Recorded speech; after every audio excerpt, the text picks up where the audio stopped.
আজকে রেসিপি হচ্ছে অমৃতসরি আলু কুলচা। খেতে খুবই টেস্টি হয় আর খুবই সুন্দরভাবে আপনারা বাড়িতে বানিয়ে নিতে পারবেন এরকম ক্রিস্পি। তার জন্য আমি এখানে টক দই নিয়েছি। টক দইটাকে ভালো করে ফেটিয়ে নেব। তাতে দিয়ে দেবো চিনি, হাফ চামচ মতন চিনি দিয়েছি, আর অল্প পরিমাণ বেকিং সোডা আর বেকিং পাউডার, হাফ চামচের থেকেও কম, 1/4 মতন বেকিং সোডা আর বেকিং পাউডার লাগবে। দিয়ে ভালো করে দইয়ের সঙ্গে ফেটিয়ে নিতে হবে। ভালো করে যখন দইয়ের সঙ্গে ফেটানো হবে তখন ফোম মতন তৈরি হয়ে যাবে, বেকিং ফরমেট হবে এবং ফোম মতন তৈরি হয়ে যাবে। এখানে আমি ময়দা নিয়েছি, 500 গ্রাম মতন ময়দা নিয়েছি। তাতে দিয়ে দিয়েছি তেল আর দিয়েছি স্বাদ মতন লবণ। ভালো করে ময়ান দিয়ে দিতে হবে। প্রথমে তেল আর লবণটা দিয়ে ভালো করে ময়ান দিয়ে দিতে হবে। ভালো করে মাখানোর সময় দেখে নিতে হবে ময়ানটা ঠিক আছে কিনা। তার জন্য মুঠো হয়ে যাচ্ছে মানে আমাদের ময়ানটা সুন্দরভাবে দেওয়া হয়ে গেছে। এরপর দইটাকে দিয়ে ভালো করে দইটার সঙ্গে মিশিয়ে নিতে হবে। ময়দাটাকে ভালো করে মিশিয়ে নিয়ে এখানে আমি গরম জল ব্যবহার করব। আপনারা চাইলে এখানটায় দুধ দিয়েও এটাকে মাখাতে পারেন। আমি এখানটায় দুধটা ব্যবহার করছি না, গরম জল দিয়ে, উষ্ণ গরম জল দিয়ে ডোটাকে তৈরি করছি। গরম জল দিয়ে তৈরি করে দেখবেন সেটাও ভালো হয়। ভালো করে ডোটাকে সফট একটা ডো তৈরি করে নিতে হবে। বেশি শক্ত করা যাবে না। এই ডোটা একটু নরম টাইপের হবে, তাহলে খুবই ভালো হবে এবং ক্রিস্পি হবে এবং ভিতরেটা খুবই সফট হবে আর উপরে খুবই ক্রিস্পি হবে। ডোটা আমাদের সুন্দরভাবে মাখানো হয়ে এসছে।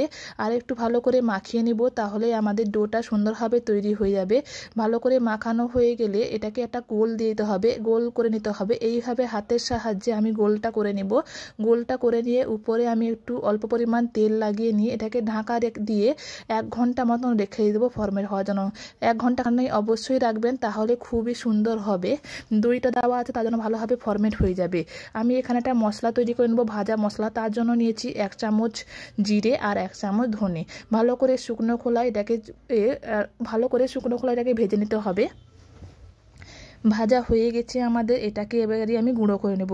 আপনাদের কাছে যদি মিক্সি থাকে মিক্সিতেও গুঁড়ো করে নিতে পারেন। আর আমি এখানটায় মিক্সিতে ব্যবহার করছি না, একটা ছোট্ট হামানদিস্তা নিয়েছি, তাতে গুঁড়ো করে নেব। কারণ বেশি প্লেন করতে হবে না, একটু দরদরা ভাব থাকবে, তাহলেই ভালো লাগবে। সেই জন্য আমি এখানটায় হামানদিস্তার সাহায্যে গুঁড়ো করে নিচ্ছি। দেখুন কতটা সুন্দরভাবে আমাদের গুঁড়োটা হয়ে গেছে। এখানে নিয়েছি সেদ্ধ করা আলুতে দিয়ে দিচ্ছি গোলমরিচের গুঁড়ো, আর যে ভাজা মশলাটা তৈরি করলাম সেটা দিয়েছি, স্বাদ মতন লবণ আর চাট মশলা দিয়েছি। এরপর ধনেপাতা কুচি দিয়ে এটাকে ভালো করে মিশিয়ে নিতে হবে। ভালো করে মিশিয়ে নেওয়ার পরেই আমাদের তৈরি হয়ে যাবে ডোর ভিতরে যে স্টাফটা ঢুকবে তার জন্য। স্টাফিংটা সুন্দরভাবে আমাদের তৈরি হয়ে গেছে। তৈরি হয়ে যাওয়ার পর আমি এখানে ঢাকা চাপা দিয়ে যে রেখেছিলাম ময়দার ডোটা, সেটাকে ভালো করে আর একটু মাখিয়ে নেব। ভালো করে মাখিয়ে নেব। দেখলেন যে আমার কতটা সুন্দরভাবে ফরমেট হয়ে গেছিলো এবং ভালোভাবে একটু ফুলেও গেছিলো। এরপর এটাকে ভালোভাবে আমি মাখিয়ে নিয়ে এইভাবে একটু লম্বা করে নেব, দিয়ে ছুরির সাহায্যে এক টুকরো কেটে নেব। এক পাশে কেটে নেব। আমি একটু বড় সাইজের করে কেটে নেব, কারণ এটাকে এর অনেকটা প্রসেস আছে। এই প্রসেসটাতেই আপনারা বুঝতে পারবেন অমৃতসরি কুলচাটা কিভাবে তৈরি হয়। ভালো করে গোল করে নিয়ে আমি একটু লম্বা করে বেলে নেব। বেলে নেওয়ার পর এখানে অল্প পরিমাণ বাটার দিয়ে এইভাবে স্প্রেড করে দিতে হবে। এইভাবে বাটারটাকে আমি ভালো করে স্প্রেড করে দিলাম। স্প্রেড করে দেওয়ার পর দুপাশে এইভাবে ভাঁজ করে দেব। যতটা ভাঁজ করবেন ততটা ভালো হবে। এইভাবে আস্তে আস্তে ভাঁজ করে নেওয়ার পর আবারও হাতের সাহায্যে এইভাবে সেট করে দিয়ে আমি ভালো করে ভাঁজ করে নিলাম। এরপর ভাঁজ করে নিয়ে আমি ছুরির সাহায্যে এইভাবে কেটে নেব। ছুরির সাহায্যে কেটে নিয়ে আমি এরকম হাতের সাহায্যে ঘুরিয়ে নিয়ে মাঝখানে একটু গর্ত করে নেব এইভাবে, যাতে আমি স্টাফটা ঢুকাতে পারি, আলু স্টাফিংটা ঢুকাতে পারি। এইভাবে গোল করে নিয়ে আলু স্টাফিংটাকে আমি ঢুকিয়ে নেব। হাতের সাহায্যে এইভাবে চেপে নেব। ভালো করে গোল করে নিতে হবে। দিয়ে আস্তে হাতে ভালো করে বেলে নিতে হবে। এইভাবে গোল করে নিয়ে হাতের সাহায্যে এইভাবে আলুটাকে একটু স্প্রেড করে দিতে হবে যাতে না ফেটে যায়। তার জন্য শুকনো আটা দিয়ে ছড়িয়ে দিয়ে উপরে একটু শুকনো আটা ছড়িয়ে দিয়ে আস্তে হাতে এইভাবে গোল করে একটু বেলে নিতে হবে।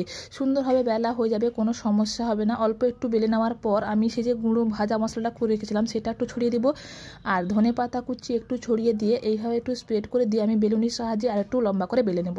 বেলে নেওয়ার পর উল্টে দিয়ে পিছন পাশটায় অল্প পরিমাণ জল লাগিয়ে নেব এইভাবে হাতের সাহায্যে। তারপর তাওয়াতে আমি দেওয়ার পর একটু হাতের সাহায্যে একটু চেপে চেপে দেবো, একটু জল ছড়িয়ে দেবো চারিদিকে, দিয়ে ঢাকা দিয়ে একটু রেখে দেবো। 2 মিনিট পর আমাদের একটু ফুলতে শুরু করে দেবে, তখনই গ্যাসের ফ্লেমটা বাড়িয়ে দিয়ে এইভাবে সেঁকে দেবো।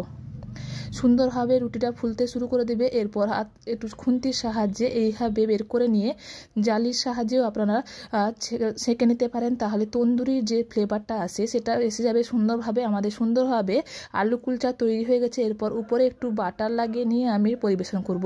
খুবই টেস্টি হয় আর খুবই সফট এবং উপরে ক্রিস্পি হয়। একবার বানিয়ে দেখবেন। Thank you for watching my video.